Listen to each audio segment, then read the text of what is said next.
पोट कधी भरत नाही, इच्छा कधी संपत नाही आणि मत्सर कधी समाधान देत नाही. मग खरे समाधान कुठे आहे? समर्थ रामदास स्वामी या एका श्लोकात भवसागर पार करण्याचा आणि मनातील मत्सर जिंकण्याचा अमोघ असा मार्ग सांगत आहेत. श्लोक क्रमांक 80. धरा श्रीवरा त्या हरा अंतराते, तरा दुस्तरा त्या परा सागराते, सरा विसरा त्या भरा दुर्भराते, करा नी करा त्या खरा मच्छराते. जय जय रघुवीर समर्थ. मागील श्लोकात समर्थांनी सांगितले की हा संसार म्हणजे एक भ्रम आहे आणि त्या भ्रमातून मुक्त होण्याचा मार्ग म्हणजे श्रीरामांचे चिंतन आहे. आता ह्या पुढील श्लोकात ते या विचाराला आणखीन पुढे नेत आहेत. ते सांगतात की संसार सोडण्यापेक्षा संसाराला धरून ठेवणाऱ्या गोष्टी सोडणे अधिक महत्त्वाचे आहे. तर त्या कोणत्या आहेत?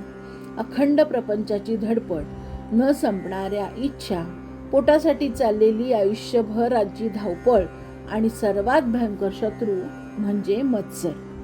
समर्थ सांगतात की जोपर्यंत मनात मत्सर आहे तोपर्यंत राम नाम मनात स्थिर होत नाही आणि ज्या मनात राम नाही त्या मनाला भवसागर पार करता येत नाही. हे मना, लक्ष्मीपती श्रीरामाला आपल्या अंतःकरणात दृढपणे धारण कर. जो राम स्वतः भगवान विष्णूचा अवतार आहे, त्याच्या नामस्मरणात स्वयं भगवान शंकर सदैव लीन असतात. त्यांच्या हृदयात श्रीरामांचे अखंड स्मरण आहे. तोच श्रीराम तूही आपल्या हृदयात बसव. धरा श्रीवरा त्या हरा अंतराते.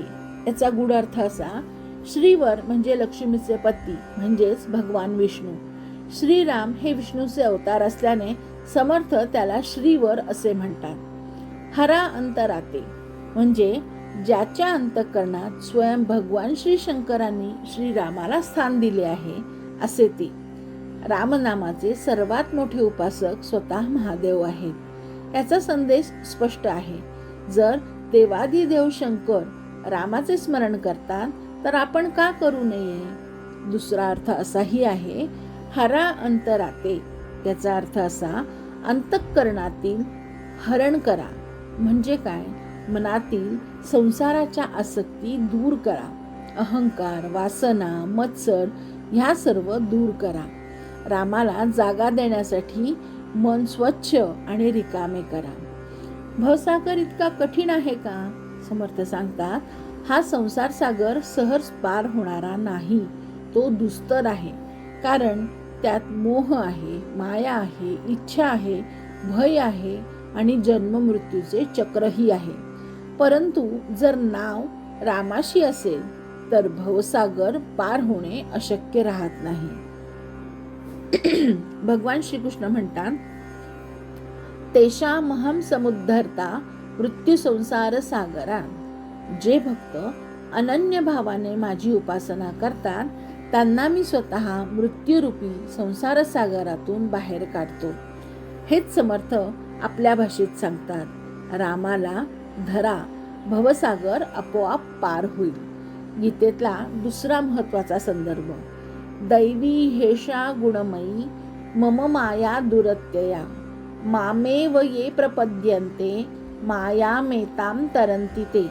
म्हणजे माझी माया पार करणे कठीण आहे, पण जो मला शरण येतो तो सहज माया पार करतो.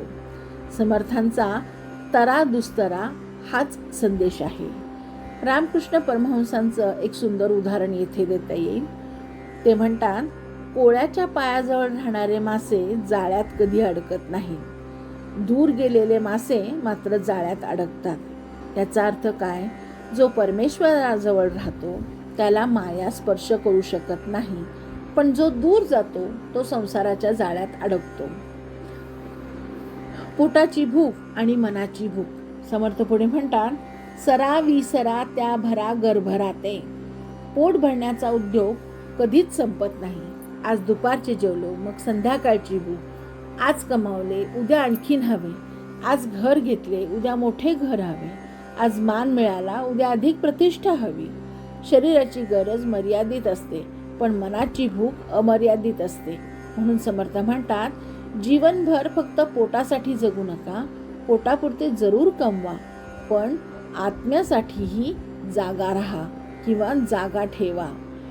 समर्थ दासबोधात वारंवार हेच सांगतायत, प्रपंच करा पण प्रपंचाचा दास होऊ नका. उद्योग आवश्यक आहे, कर्तव्यही आवश्यक आहेत, परिश्रमही आवश्यक आहेत, परंतु ह्या सर्वांचा केंद्रबिंदू परमेश्वर असावा. फक्त पोटासाठी जगणारा माणूस शेवटी थकतो, परमार्थासाठी जगणारा माणूस अंतःशांती मिळवतो. मत्सर हा सर्वात धोकादायक शत्रू आहे. समर्थ शेवटी अत्यंत प्रभावी इशारा देत आहेत, करा नी करा त्या खरा मत्सराते. मत्सर म्हणजे काय? दुसऱ्याचे सुख पाहून दुःखी होणे, दुसऱ्याच्या यशामुळे स्वतः जळणे. मत्सर मनाला जाळतो. ज्याच्यावर मत्सर करतो त्याचे काहीच नुकसान होत नाही, नुकसान होते ते स्वतःच्या मनाचे. काम, क्रोध, लोभ आणि मत्सर. समर्थांच्या विचारांचा गाभा असा आहे की काम नियंत्रित होऊ शकतो. क्रोध करण्यासाठी, योग्य कारणासाठी असेल तर तो वापरला जाऊ शकतो. लोभ काही प्रमाणात प्रगतीची प्रेरणा देऊ शकतो, परंतु मत्सर कधीही हितकारी नसतो. तो शुद्ध मानसिक विकार आहे. मत्सर मनातील भक्ती नष्ट करतो. एकनाथी भागवतात एकनाथ म्हणतात, दुसऱ्याच्या सुखात आनंद मानणे ही भक्तीची सुरुवात आहे. ज्याच्या मनात मत्सर नाही, ज्याच्या मनात सहज प्रेम उत्पन्न होते, आणि जिथे प्रेम आहे तिथेच परमेश्वराचा वास असतो. रामनाम आणि मत्सर. मत्सर असलेल्या मनात रामनाम टिकत नाही, आणि ज्या मनात रामनाम अखंड घुमते तेथे मत्सर टिकू शकत नाही. रामनाम म्हणजे मनाची शुद्धी, रामनाम म्हणजे अंतःकरणाचे औषध, आणि रामनाम म्हणजे अहंकाराचे विसर्जन. हा श्लोक म्हणजे केवळ आध्यात्मिक श्लोक नाही, तो साहित्याच्या दृष्टीनेही अद्वितीय आहे. या संपूर्ण श्लोकात समर्थांनी र या अक्षराचा अप्रतिम अनुप्रास साधला आहे. र हे अक्षर सुमारे ह्या श्लोकात 16 वेळाला येते.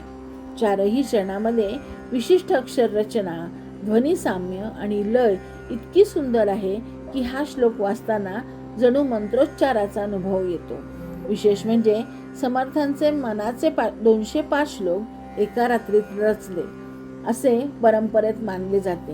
ह्या पार्श्वभूमीवर त्यांचे काव्य कौशल्य, स्मरणशक्ती, अध्यात्म आणि भाषेवरील प्रभुत्व आश्चर्य करणारे आहे. आजच्या धावपळीच्या जीवनात उपजीविकेसाठी आपण नोकरी करतो, व्यवसाय करतो, हे केलेही पाहिजे, पण तुलना, स्पर्धा, प्रतिष्ठा आणि इतरांपेक्षा पुढे जाण्याच्या मानसिकतेसाठी एक इशारा आहे. यातून जन्म घेतो तो ताण, असमाधान, मत्सर आणि अस्थिरता. समर्थांचा उपाय आजही तितकाच प्रभावी आहे. समर्थ म्हणतात, कर्तव्य करा, प्रामाणिक उद्योग करा, प्रपंच सांभाळा, पण अंतःकरणात श्रीरामाला स्थान द्या. दुसऱ्याशी तुलना न करता स्वतःच्या साधनेत स्थिर राहा. अशा प्रकारे साधना केली तर राम निश्चितच मनामध्ये स्थापित होईल. जय जय रघुवीर समर्थ. ह्या श्लोकाचा अर्थ मला जसा समजला तसा मी आपल्यासमोर मांडण्याचा प्रयत्न केला आहे. यात जर काही त्रुटी असेल तर क्षमस्व. ह्या श्लोकांप्रमाणेच जर आपल्याला इतरही श्लोकांचे अर्थ जाणून घ्यायचे असतील तर कृपया माझ्या चॅनलला सबस्क्राईब करा. धन्यवाद.